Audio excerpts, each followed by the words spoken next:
अजित पवार यांच्या निधनानंतर बारामतीमध्ये पोटनिवडणूक लागली आहे. सुनेत्रा पवारांच्या प्रचारासाठी पार्थ पवार बारामतीमध्ये भेटीगाठी घेत आहेत, लोकांशी संवाद साधत आहेत. खासदार पार्थ पवारांनी मतदान करण्याचं आवाहन बारामतीकरांना केलं आहे. मतदान करण्यासाठी घराबाहेर पडा, आपल्या रेकॉर्ड ब्रेक मतदान करायचं आहे, असं पार्थ पवार म्हणालेत. बारामतीकरांना काय आवाहन कराल? कारण का आपण पाहिलं की अजितदादांना बारामतीकर विक्रमी मताधिक्याने विजयी करायचे, परंतु आता तर बारामतीकर पेटून उठलेत. हे अजितदादांना श्रद्धांजली म्हणून त्या ठिकाणी आता बारामतीकर मतदान करणार आहेत. मला एवढंच मेसेज द्यायचा आहे सगळ्यांना की ऊन खूप आहे. सगळ्यांना माहिती आहे की वहिनी निवडून येणारच. त्याच्यामुळे अनेक लोक म्हणतील की कशाला यायचं मतदान करायला, वहिनी तर निवडूनच येणार आहे. पण आपल्याला एक रेकॉर्ड तोडायचा आहे 2,17,000चा. त्याच्यामुळे मी विनंती करतो की आवर्जून मतदान करायला या बाहेर. दादा, खरं तर या निवडणुकीमध्ये 22 जण उमेदवार रिंगणात आहेत आणि 22 उमेदवारांपैकी एकाही उमेदवार प्रचार सुरू केलेला नाही. आतापर्यंत तरी प्रचार केला नाही. मात्र ही निवडणूक बिनविरोध व्हावी अशी सगळ्यांची इच्छा होती, मात्र बिनविरोध झाली. ही बिनविरोध सारखीच आहे, कारण तसं कोण मोठं नाहीये समोर. पण आपल्याला बिनविरोध करायचा प्रयत्न चालू होता, पण काय लोक उभे केले.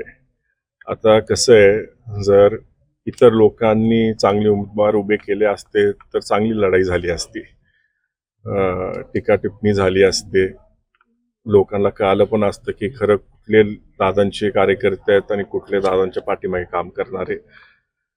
तर हे एकदा क्लिअर झालं असतं आमच्या पुढच्या इलेक्शनसाठी. पण चांगले सगळ्यांनी मदत केली, सगळ्यांचं मी आभार मानतो की सगळ्यांनी आम्हाला मदत केली, पाठिंबा दिला आणि आता चांगल्या रेकॉर्ड ब्रेकिंग मतांनी वहिनींना निवडून आणायला पाहिजे.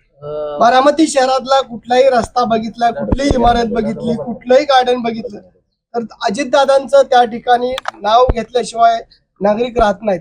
आणि आता पुढं अजूनही बारामतीमध्ये अनेक विकास कामे चालू आहेत आणि अजितदादांचं स्वप्न होतं की बारामती ही देशात एक नंबरची झाली पाहिजे.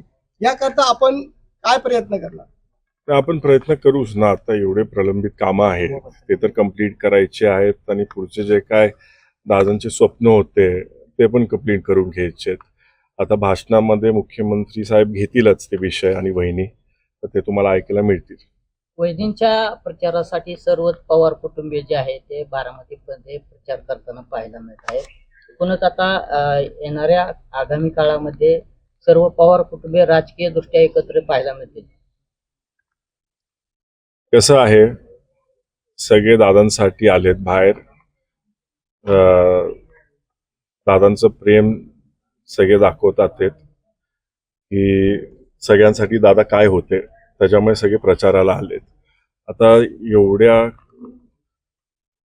एवढी अति टोकदार इलेक्शन झाली, त्याच्यानंतर आम्ही एकत्र आलो ॲज अ फॅमिली. ठीक आहे, बहिणी उभा राहिले तर बहिणीला मदत करा. दादा, संसदेतील जे विधेयक होतं ते नामंजूर झाले, कसं पाहता? काय संसदेतील विधेयक जे आहे ते नामंजूर झाले. बघा, तो विषय असा आहे की महिलांना आवडणारा विषय नाहीये. महिलांसाठी संधी होती पुढे यायची. कसं आहे, आदरणीय वहिनींनी पण इतर महिलांना दाखवलं आहे की कुठल्या पण वयामध्ये आपण पुढे येऊ शकतो आणि मोठं काम करू शकतो. एक घरातल्या महिलाला एक कॉन्फिडन्स देण्याचं काम वहिनींनी केलं आहे की वय न बघता तुम्ही कधी पण उभा राहू शकता तुमच्या पायावरती. हा एक खूप पॉझिटिव्ह मेसेज वहिनींनी महाराष्ट्रामध्ये दिला आहे. आणि तसाच मेसेज, तशी एक संधी आदरणीय प्रधानमंत्री देणार होते देशाला. पण ठीक आहे, पुढच्या वेळेस आपण बघू. परत जेव्हा लोकांना कळेल की हे किती गरजेचं होतं, तेव्हा लोकांना पटेल की हा निर्णय योग्यच होता जर झाला असता तर. त्याच्यावरती आता जास्त काय मला बोलायचं नाही. कर्नाटकमध्ये जो FIR दाखल झाला होता दादांच्या अपघातासंदर्भात, आता खरं तर CBIने त्याच्यामध्ये कडक कारवाई करायला सुरुवात केली आणि DGCAचे एक अधिकारी आहेत, त्या अधिकाऱ्याला त्या ठिकाणी अटक केली आहे.